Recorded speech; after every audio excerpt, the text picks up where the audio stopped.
Hey everyone, I want to do a quick little kind of a tutorial on how I did the vintage artistry fabric binding. I know that it's going to be kind of shadowy because I'm doing this and the sun's not up yet, and so I'm just using my overhead light. But anyway, I'm going to kind of do this through the day as I construct this book. So this is I don't have the vintage artistry album with me anymore. It's already been sent off to its new home, but it was the fabric binding,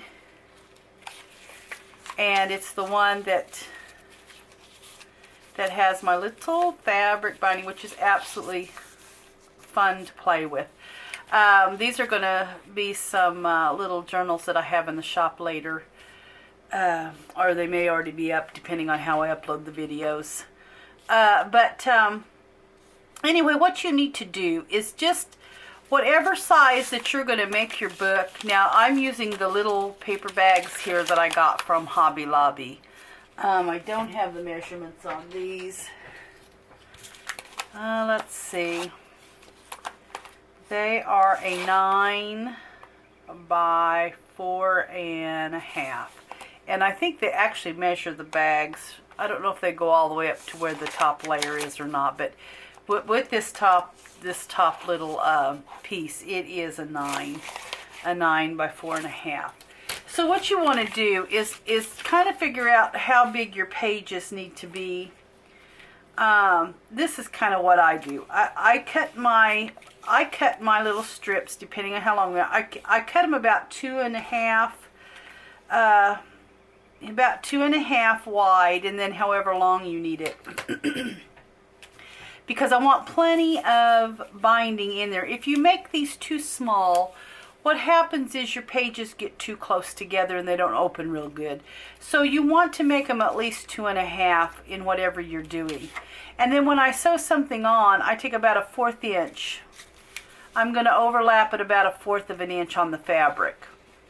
And then to determine my pages, what I do is I kind of take this and I fold it in half. I get my little 2.5 inch, maybe 2 3/4, just depending on how much you want in there. And I just put that in half, and then to determine how big my page is, you can even take your ruler here. You know, get that 1/4 inch in there. Let's see. I'm going to take that a little more than a 1/4. I'm going to go about like that. And then I know that I don't want my pages over 3.5. That's kind of how I determine how to cut my pages. Since I am tearing the edges off my papers here, you know, I would probably go and cut them maybe 3 3/4. And then when I cut my page 3 3/4, I just rip off like a 1/4 inch. So anyway, that's kind of how I determine. And then when I put this on to sew, I know that my pages are going to be the size that I want them to be. And the good thing about tearing the pages is it doesn't matter. Some you're going to have a little bigger or wider. Some you're going to have a little narrower.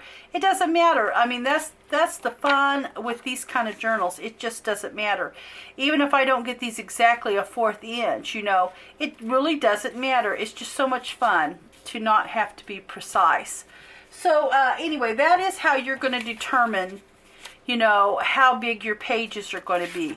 Just be sure when you're cutting your fabric for your spine that you do cut it at least 2.5, like I said, because when you get them smaller, your pages will not turn. By the time they get stitched in there or glued in there, you just don't have any room for them to turn, you know, nicely, flow nicely in your book. So anyway, that's kind of how I do that. Then once I get that figured out, you know, my page length and all that, then I go ahead and I start putting my strips to my my book. Now, if you don't sew, I am pretty sure you could just get you a little glue here, and it would work just as well. And just get that laid right there, about 1/4 of an inch. I just eyeball it, I don't measure it, and just glue that down.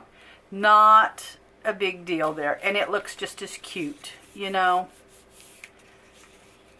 Then you could start layering, you know, even on your, even on your little pieces there, you know, just kind of layer over them, you know, if you think that it's kind of missing something without the stitching. So pretty simple, pretty easy when it comes to that. Okay, once you have your pages made, excuse me. Once you have your pages made, which I do, and I always use journaling paper, you know, like here is just some of my paper there. I've just kind of layered it how I would want my book. You know, if you're going to do any kind of stamping on your pages, just do it before you get your book stitched in. It's just much easier.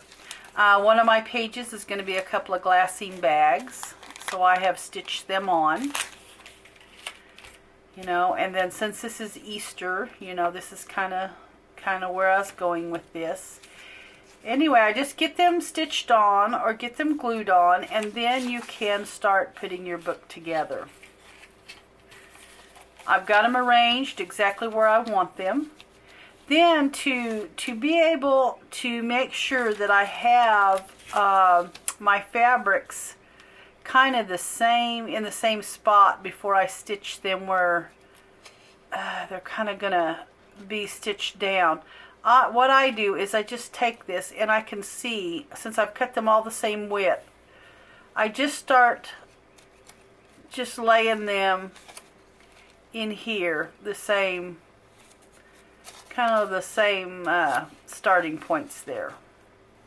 That way, when I get ready to stitch this in, it is, you know, I don't have one way over here because I got it off center.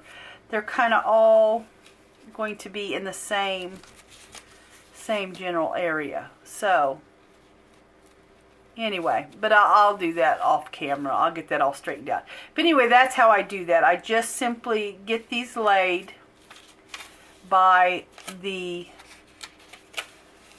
I know this is going to be really hard to see, but I get them laid by keeping these even. Okay, and then once I get them all laid out, then what I do is I take this very first one and I just fold it over, find my center, and I just press it with my finger. Okay, and that shows me my center when I get it laid out, and then I just take my pencil and I'll mark it at the top and I'll mark it at the bottom. And then what I'm going to go in and do is stitch along my crease line. You know, that way I am centered, and you know, I'm not cockeyed when it comes to the book, because that does create a problem when you are constructing your book. If you've got one that is twisted, you know, you've got it stitched in here, and this one is off, and this one's, you know, it's a mess. I've took several out because of that. Excuse me. So anyway, I'm going to get this stitched down, and I'm just going to show you kind of what I've done. And also, if you plan on stitching pockets in, or anything else that you want to stitch on your pages, I suggest you do it before you get this bound in. That way you don't run a risk of tearing one of your papers or something and ruining your book after you've done all that work. So anyway, I'm going to get this stitched in, and I will be right back. Okay, so now I've gotten my book I've put all the things in it that I want to get in there, the pockets. I've, you know, decorated the pages how I want them. So now I'm ready to sew it in the bag. And I haven't put any tags or anything in the book. I just wanted to kind of get my pockets and different things in there. I don't want it so bulky that I can't get it sewed in. So what I'm doing now is I'm just going to mark the fold, and that's just so that I can keep it sewed in. I can kind of adjust it for my pencil mark there so that I just stay centered and I don't get off. So anyway, so what I'm going to do is I'm going to sew this in the book, and then I will show you how to kind of put on the cover. I'm going to have handles on this, so I'm going to sew my handles on the piece of fabric, and I'm going to do that real quick. Okay, so now I've got this sewn in my paper bag, and you can kind of see it here. I've just sewed it down the crease that was my center. Right there it is. Okay, and then what I will do next is I will be putting on the piece of fabric. Now this fabric here, all I did was lay my bag out, and I did not worry about how even any of the cuts were. I have stitched these to the outside because that's just the way I wanted them. I did not want them on the inside or tucked in the inside. They won't show anyway. Now the back one will possibly show a little, but the front one probably won't show at all. And I will glue this all down is what I plan on doing. Now I have left my strings really long, or my fabric really long there, because I want it to be a really long tie. It is about 12 inches is about what it measures, maybe a little over.